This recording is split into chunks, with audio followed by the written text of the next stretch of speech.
Pada suatu hari di zaman kekhalifahan Harun al-Rasyid, dua orang pendeta dari negeri seberang datang ke Baghdad. Keduanya terkenal sebagai pemuka agama yang pandai dan suka menantang kaum muslimin dalam adu argumen. Mereka datang bukan untuk belajar, melainkan untuk menguji. Kabar kedatangan mereka segera sampai ke telinga sang khalifah. Pendeta itu berkata mereka ingin menguji kaum muslimin dalam debat terbuka. Khalifah pun merasa tersinggung, namun ia juga penasaran. Ia tak ingin menghadapinya sendiri, maka ia memerintahkan agar panggilannya disampaikan kepada Abu Nawas, orang yang dikenal bukan hanya karena kelucuan dan kelicikannya, tapi juga karena kecerdasannya yang tajam dan lidahnya yang tak bisa dikalahkan. Ketika utusan kerajaan datang, Abu Nawas tengah memancing di tepi sungai dengan pakaian lusuh dan wajah lelah. Sang utusan ragu-ragu melihat penampilannya, namun tetap menyampaikan titah khalifah. Abu Nawas hanya tersenyum dan berkata, "Kalau begitu, mari kita buat mereka pulang tanpa pertanyaan kedua." Keesokan harinya, istana dipenuhi para ulama, penasihat, dan rakyat yang ingin menyaksikan adu ilmu itu. Dua pendeta itu datang dengan jubah panjang, salib menggantung di leher mereka, dan kitab tebal di tangan. Mereka menyombongkan diri dan berkata kepada khalifah, "Kami akan mengajukan 3 pertanyaan. Jika orangmu tak bisa menjawab satu pun, maka terbuktilah bahwa agama kalian tidak secerdas yang kalian kira." Khalifah pun mengangguk dan mempersilakan Abu Nawas maju. Dengan pakaian seadanya, tanpa kitab, tanpa pena, Abu Nawas berdiri di hadapan mereka dengan tenang. Pertanyaan pertama, pendeta pertama maju dan bertanya, "Wahai orang Arab, katakan kepada kami, di mana wajah Tuhanmu menghadap sebelum dunia ini ada?" Sebelum langit dan bumi diciptakan, orang-orang terdiam. Para ulama saling pandang.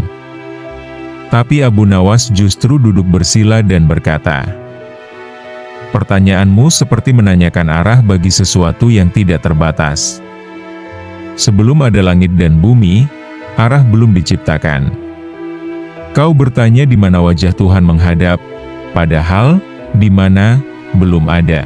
Ia melanjutkan, "Tuhan tidak bergantung pada arah, karena arah hanya berlaku bagi makhluk. Tuhan tidak seperti makhluknya." Pendeta itu terdiam, berusaha menyanggah, tapi tidak ada celah. Pertanyaan kedua, pendeta kedua maju. Wajahnya lebih keras dan ia berkata dengan nada menantang, "Jika Tuhan itu Maha Kuasa dan Maha Adil, maka katakan, apa yang sedang Tuhan lakukan saat ini, detik ini?" Orang-orang kembali terdiam. Abu Nawas menjawab dengan tenang, "Saat ini, Tuhan sedang menjatuhkan satu jiwa yang sombong dari tempat tinggi ke dasar kehinaan, dan sedang mengangkat seorang miskin yang beriman ke derajat yang mulia." Tiba-tiba sorak-sorai menggema di ruangan. Pendeta itu menjadi marah karena tahu bahwa yang dimaksud Abu Nawas tak lain adalah dirinya sendiri dan rekannya.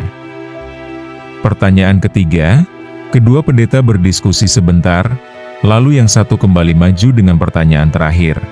"Baiklah, kami akan beri pertanyaan paling sulit. Apa yang tidak bisa dilihat oleh Tuhan?" Khalifah terkejut. Para ulama mulai resah.